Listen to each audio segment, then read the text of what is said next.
Silakan.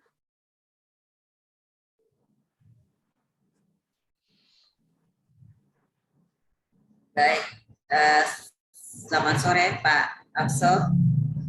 Selamat sore. Selamat kembali. Senang bisa bertemu Pak Akso sore ini, walaupun secara online.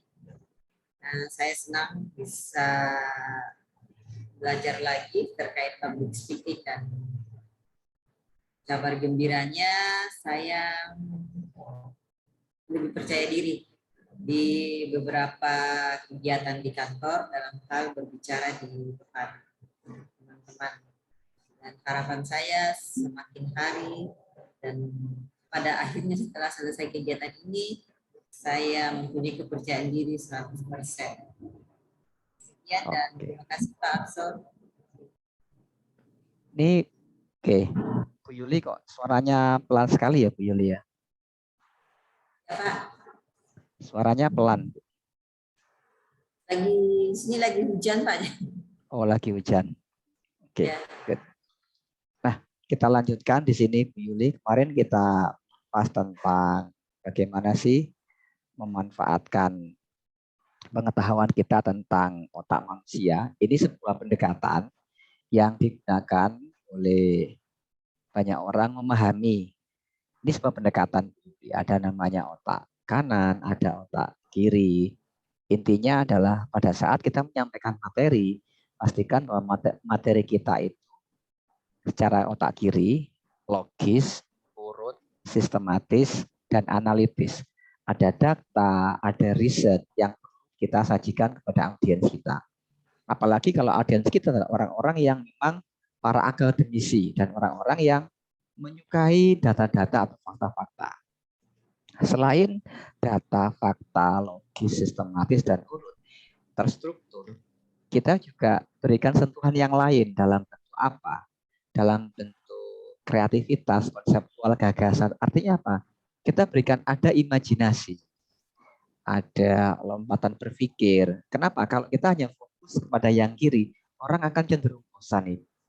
Terlalu teknis, terlalu detail, itu tidak disukai orang. Maka di belahan otak kanan kita ini, kita berikan asupan seperti bagaimana teman-teman itu bisa membayangkan sebuah keadaan, kita berikan ide dengan mengajak mereka berinteraksi, bertanya, bergerak. Nah, ini akan membuat apa? Porsinya seimbang, baik kiri dan kanan semua terwakili.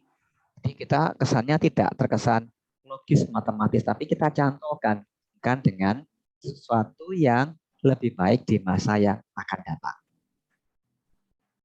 Nah, ini adalah satu pendekatan yang kedua terkait ketika kita menyampaikan sebuah data, informasi kepada orang lain, dalam hal ini presentasi, jadi ketika akan melakukan presentasi, kemarin sudah belajar apa sih persepsi yang ada di otak, pikiran, hati, dan ibu. Nah, kemudian ibu bandingkan, kira-kira ketika data yang ibu sampaikan ini diidentifikasinya seperti apa? Nah, tentu saja orang akan mengidentifikasi seperti ini. Informasi yang Bu Yuli sampaikan kepada audiens itu penting atau tidak? Ketika penting, maka informasi mulai dibandingkan. Dibandingkan dengan apa? Dengan data yang sudah dimiliki oleh orang tersebut. Dari audiensnya itu. Nah, setelah dibandingkan ini dianalisis berdasarkan pemaparan ibu dan berdasarkan pengalaman, data-data, filter mental yang ada dari pendengarnya.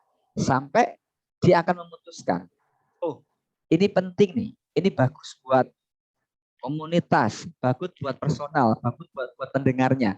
Nah, ketika bagus akan diteruskan masuk ke pikiran bawah sadar. Sehingga apa?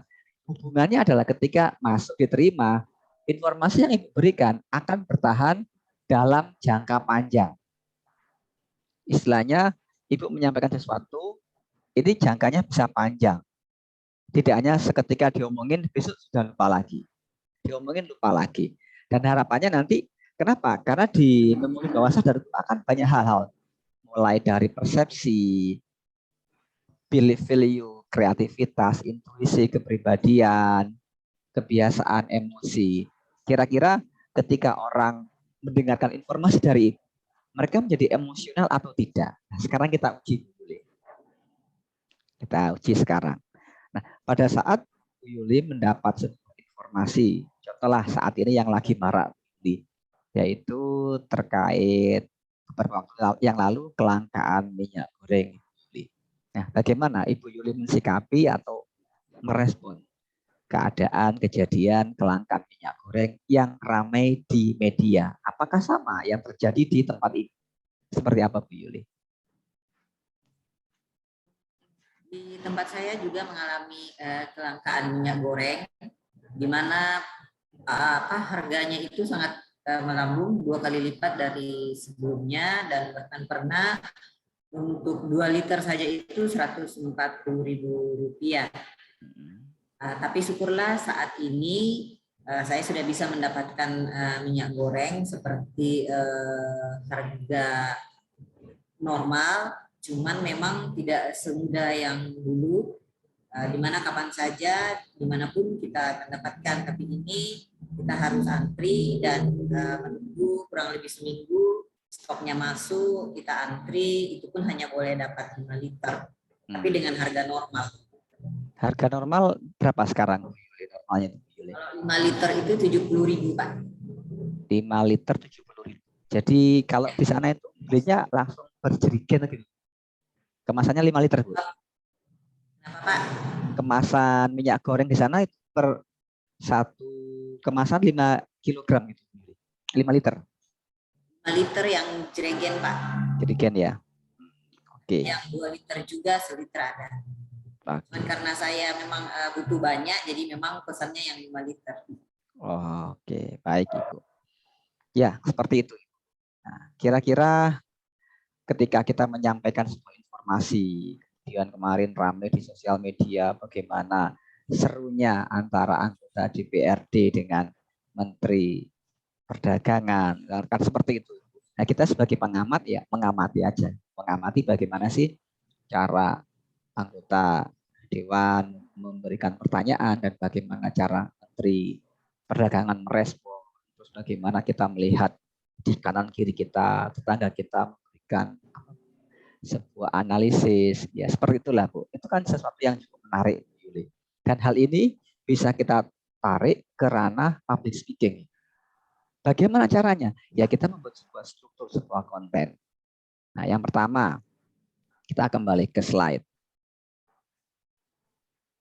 Nah, kira-kira kalau kita mengambil topiknya kali ini adalah tentang minyak goreng, apakah ini menarik bagi audiens kita?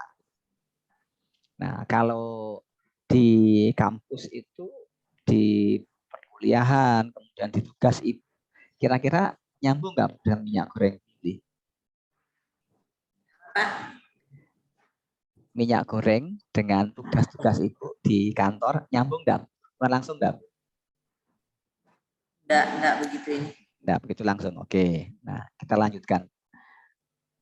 Nah, di sini kita melihat bahwa pada saat kita mempresentasikan sesuatu, pastikan kita dalam kondisi ini. Kita dalam kondisi on.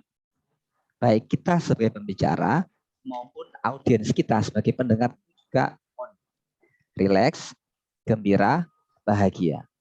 Karena kalau audiens tidak rileks, tidak gembira, dan tidak bahagia, informasi tidak akan bisa masuk sempurna, tidak akan bisa bertahan dalam jangka yang lama. Kemudian supaya orang itu bisa on, nah di sini ada namanya filter. Bagaimana sih kita menembus filter audiens kita? Nah kalau kita mampu menembus filter, filternya apa? Apakah informasi yang kita sampaikan kepada audiens kita bermanfaat? Itu filternya. Ketika bermanfaat, penting, maka informasi akan masuk dan diterima. Beda dengan kondisi baik pembicara maupun pendengar, kondisinya sedang entah depresi, tertekan, hatinya tidak nyaman, itu akan membuat seseorang ketika tampil berbicara atau mendengar informasi menjadi tidak nyaman. Sampai di sini bisa dipahami ya Bu Yuli ya, bagaimana kita bisa on ketika menghadapi banyak orang. Termasuk on di sini pada saat Bu Yuli menyampaikan paparan, Ibu Yuli bisa menyampaikan visinya seperti apa. Biasanya sih kalau para jabat atau pemaparan proposal itu ada visi, apakah visinya 5 tahun ke depan, 10 tahun ke depan. Dalam sebuah buku manajemen yang saya baca, saya melihat ada perusahaan itu yang punya visi membangun program itu jangkanya sampai 100 tahun. Jadi perusahaan itu membuat Q&A, question and answer, yang kira-kira 100 tahun lagi apa yang akan terjadi. Nah, di situ semua hal terkait dengan manajemen dituangkan menjadi sebuah SOP, sebuah modul, sehingga ketika ada masalah, maka orang-orang di masa depan tinggal melihat modul tersebut. Kalau ada masalah ini, solusinya seperti ini. Sehingga perusahaan tersebut mampu bertahan dalam jangka yang sangat lama. Jadi ada visi, bagaimana visi ketika menjelaskan sebuah pemaparan, sebuah materi. Nah, kalau saya pribadi, visi saya di bidang training public speaking ini, baik online maupun offline, teman-teman yang belajar, mereka satu, PD-nya naik, mengenali diri, kenal dengan dirinya, tahu dirinya sendiri apa adanya. Yang ketiga, lancar presentasi. Dan yang keempat, jago ketika mengungkapkan pendapat atau ide kepada orang lain. Itu visi saya. Nah, untuk Bu Yuli, apakah kemarin sudah menerima ini beberapa contoh teks pidato dan puisi dari saya? Sudah terima belum, Bu? Belum, Bu ya? Baik, kalau belum nanti saya kirimkan. Nah, teks pidato itu nanti kalau nggak salah ada di latihan pertemuan ke, kalau nggak 16 sampai 20 itu ada latihan baca pidato dan latihan membaca puisi. Nah, latihan baca pidato itu untuk latihan mengasah kepekaan, mengasah presentasi kita di otak kiri. Kalau pidato itu latihan mengembangkan kemampuan di otak kanan. Bisa baca puisi, bernyanyi, atau bersenandung. Kalau untuk Bu Yuli sendiri, kegiatan bernyanyi, bersenandung, apakah itu sering Ibu lakukan, Bu Yuli? Ya, Pak. Kebiasaan bernyanyi, bersenandung. Ya. Apakah Bu Yuli masih sering melakukan hal itu, Ibu Yuli? Tidak, Pak. Enggak, Bu ya? Ya. Nah, mulai hari ini cobalah mulai berlatih. Kenapa? Kalau dengan kita berlatih bernyanyi, bersenandung, kalau teman-teman yang muslim itu bersolawat, bernasyid, itu akan melatih otak kanannya, sehingga dalam hidup ini tidak terlalu tegang, tidak terlalu banyak data-data fakta, tapi lebih rileks, lebih santai. Oke, kita lanjutkan ke materi. Nah, pertanyaannya Bu Yuli, ketika Bu Yuli melakukan presentasi, itu biasanya dilakukan jam berapa dengan tim Ibu di kampus? Pagi, Pak. Jam berapa, Ibu? Biasanya jam 9. Oke, jam 9, Bu ya. Pemaparannya berapa lama, Bu Yuli? Agak lama, cuman dia seperti diskusi, Pak. Jadi misalnya saya memaparkan bahwa oke, ini yang saya buat, lalu nanti itu mendapat tanggapan dari pimpinan, dan setelah itu didiskusikan, Pak. Biasanya lebih banyak seperti itu. Oke. Nah, di pertemuan yang akan datang nanti, Bu Yuli, itu nanti kita siapkan, Bu Yuli, untuk share screen. Share screen, materi yang Ibu presentasikan atau paparkan, mungkin bisa 1 sampai 3 slide lah, tidak banyak-banyak. Nanti Ibu share screen, saya ingin lihat bagaimana sih cara Bu Yuli mempresentasikan atau ketika memaparkan sebuah ide kepada timnya itu. Siap ya, Bu? Hari Selasa ya, Bu?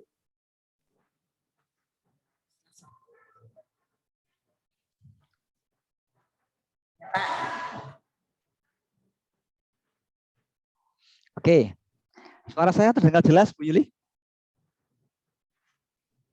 Ya, Pak. Kadang-kadang putus-putus, Pak. Oke.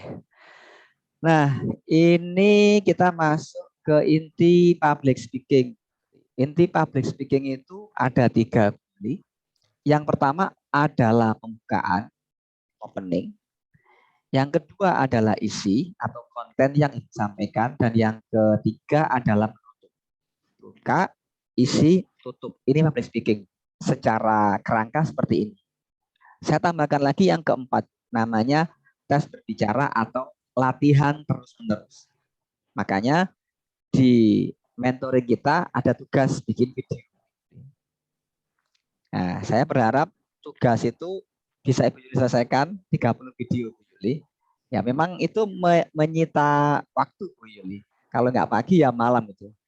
Nah, seberapa kuat, seberapa konsisten mengerjakan tugasnya itu akan membuat Ibu semakin berkembang ketika berbicara. Kenapa?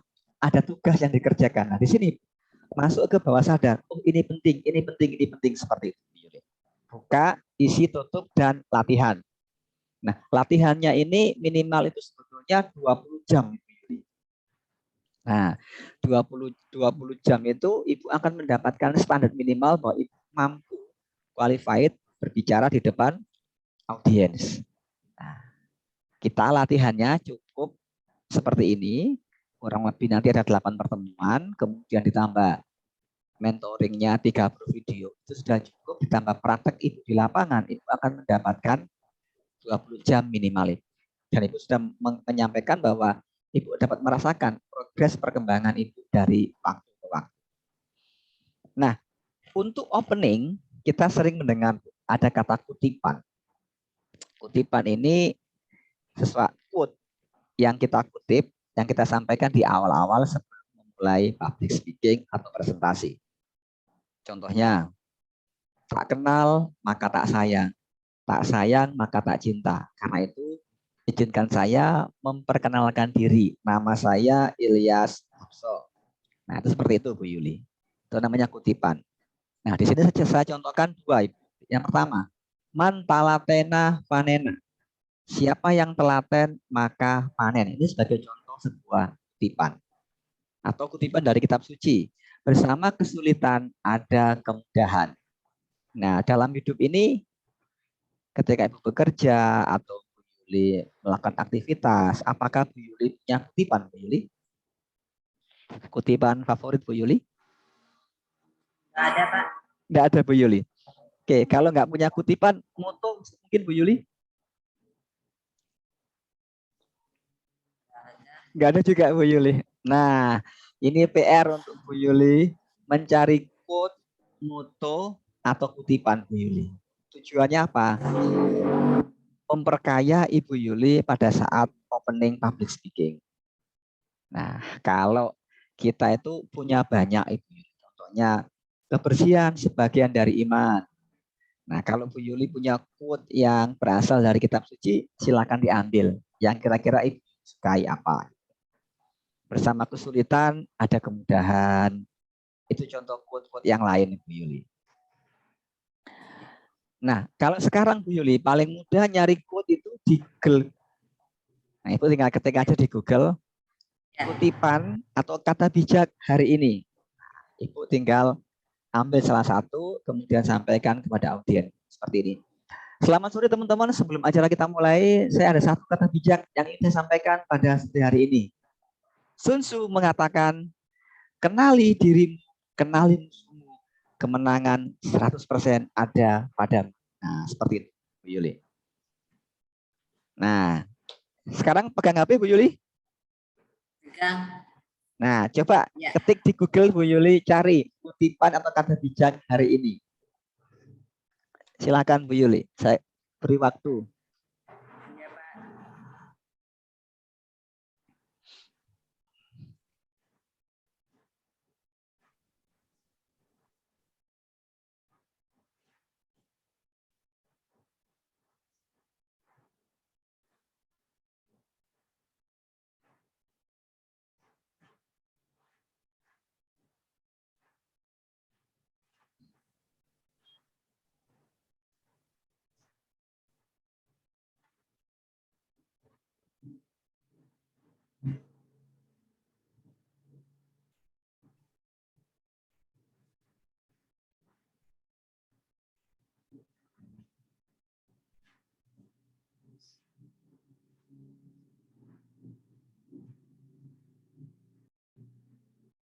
Dapat Bu Yuli? Dapat Pak, tapi enggak. Maksudnya, saya bacakan Pak ya. Ya, coba Bu.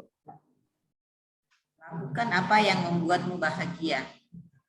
Nah, lakukan apa yang membuatmu bahagia. Ya. Atau jangan pernah menyerah apapun yang terjadi. Nah, coba ini Bu. Jangan menyerah apapun yang terjadi dan lakukan apapun yang bahagia. Coba latihan Bu Yuli dijadikan sebagai opening Bu Yuli. Anggap ini aja lah. Di tempat Bu Yuli ada pertemuan alumni atau pertemuan RT atau pertemuan apa Bu Yuli? Pertemuan jamaah misalkan Bu Yuli yang Ibu hadiri? Pertemuan kantor Pak. Pertemuan kantor. Itu resmi Bu? Ya. Atau non formal Bu? Ya agak formal lah Pak. Oh, formal Bu ya. Ya.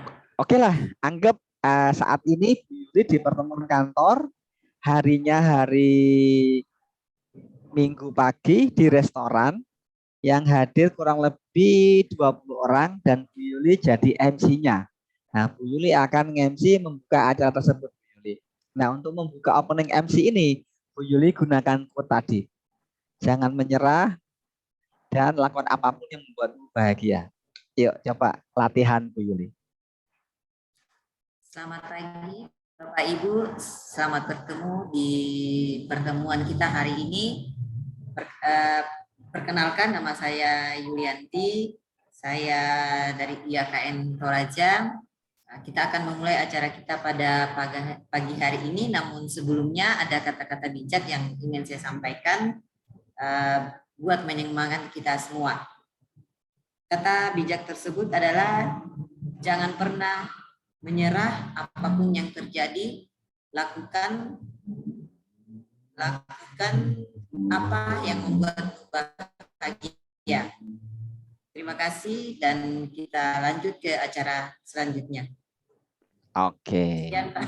Nah, oke, good. Nah, kurang lebih seperti itu Bu Yuli. Itu sudah pas Bu Yuli. Jadi sebelum kita mulai acara, Ibu menyampaikan kata bijak atau kata mutiara atau kutipan seperti itu Bu Yuli. Itu sudah masuk ke opening Bu Yuli. Nah, kalau Bu Yuli mempraktekkan seperti ini dijamin openingnya Bu Yuli itu tidak akan garing, tidak akan kering dan monoton Bu Yuli. Selamat pagi teman-teman, ketemu lagi di acara kita rapat kantor pagi hari ini. Ada ya pembukaan, kedua ini sambutan, tiga ini itu terlalu apa ya monoton Bu Yuli. Tapi kalau ada kutipan itu suasana menjadi lebih hangat, lebih akrab itu Bu Yuli. Oke, kenapa kok senyum-senyum Bu Yuli? Saya hanya mengingat bahwa kalau saya ikut rapat biasanya monoton, Pak. Nah, oke Bu. Nah, jadi mulai hari ini Bu Yuli dapat mempraktekkan biar rapatnya nggak lagi monoton. Apakah Bu Yuli jadi MC juga Bu Yuli? Atau teman yang lain? Apa, Pak? Biasanya yang opening teman atau ibu? Yang kadang buka. Saya, kadang ada teman juga, Pak.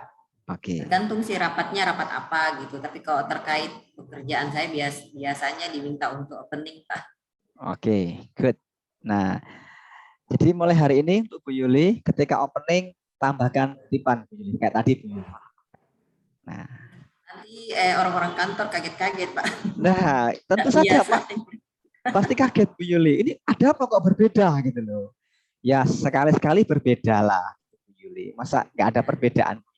Karena ya wajar lah kalau teman-teman ASN, PNS kan biasanya kan monoton, bos yang penting dibuka, ngobrol, makan, selesai kan gitu. Sekali lah kasih sesuatu yang sudut pandang yang berbeda Bu Yuli. Dan ini terjadi ketika saya, teman-teman yang sudah belajar public speaking, kita berikan hal seperti ini. Mendadak suasananya itu berbeda Bu Yuli. Saya pernah praktek Bu Yuli ketika diundang parenting anak saya ke sekolah. Banyak orang tanya banyak hal teknis A, B, C, D, E, macam-macam Bu Yuli. Saya tanya gini Bu Yuli, oke Bapak, untuk tahun ajaran baru ini program Anda apa? Tolong diwakili hanya dengan satu kata saja. Saya bilang gitu. Itu orang pada melongo semua Bu. Wow, pertanyaannya ini beda ini. Pada tepuk tangan. Lalu saya biasa saja gitu Bu Yuli. Dan yang saya tanya, ngeheng juga. Ngeheng gimana? Apa ya, nggak ada kata-katanya gitu. Nah, di situ memberikan kesan bahwa kita berbeda dengan orang lain. Kita punya sesuatu. Gitu Bu Yuli. Tapi Bu Yuli jangan gaya gitu lah. Gaya juga gitu. Oke Pak, program kita Bapak cukup satu kata apa Pak gitu. Nanti sesuaikan ya Bu Yuli ya.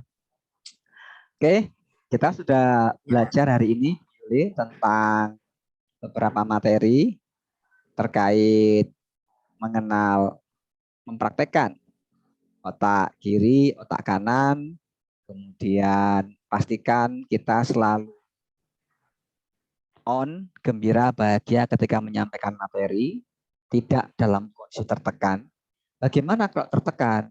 Ya kalau tertekan kita lepaskan, duduk, relax, lepas nafas, lakukan tapping kayak kemarin yang saya ajarkan, relax, tenang, nyaman, dan damai. Nah, inti public speaking itu ada opening, ada isi, ada penutup, dan yang keempat, perbanyak latihan atau praktek. Nah, kita bisa membuka opening dengan melakukan kutipan. Mantalatena, vanena, siapa yang telaten, maka panen. Siapa yang telaten latihan, maka saat praktek dia jadi terbaik. Nah, kemudian bercerita. Oke, pertemuan kita hari ini cukup sekian, Ibu Yuli. Kita lanjutkan lagi di pertemuan yang akan datang, Ibu Yuli. Sebelum saya closing, saya ingin mendengar dari Ibu Yuli apa saja yang Ibu dapatkan atau pelajari pada sore hari ini. Silakan, Bu Yuli. Baik, Pak. Terima kasih. Hari ini saya senang karena ada beberapa hal yang saya dapatkan, terutama tentang opening. Jadi opening sesuatu yang baru buat saya dan saya butuh waktu mungkin untuk melakukannya di kantor karena ini sesuatu yang baru dan orang akan terkaget-kaget ketika saya menyampaikannya. Tapi saya akan coba dan harapan saya bisa dan nantinya saya akan sampaikan kepada Bapak. Terima kasih Pak, selamat sore. Oke, terima kasih Bu Yuli. Sampai ketemu di pertemuan Sore, berikutnya. Pak. Terima kasih. Sampai ketemu lagi.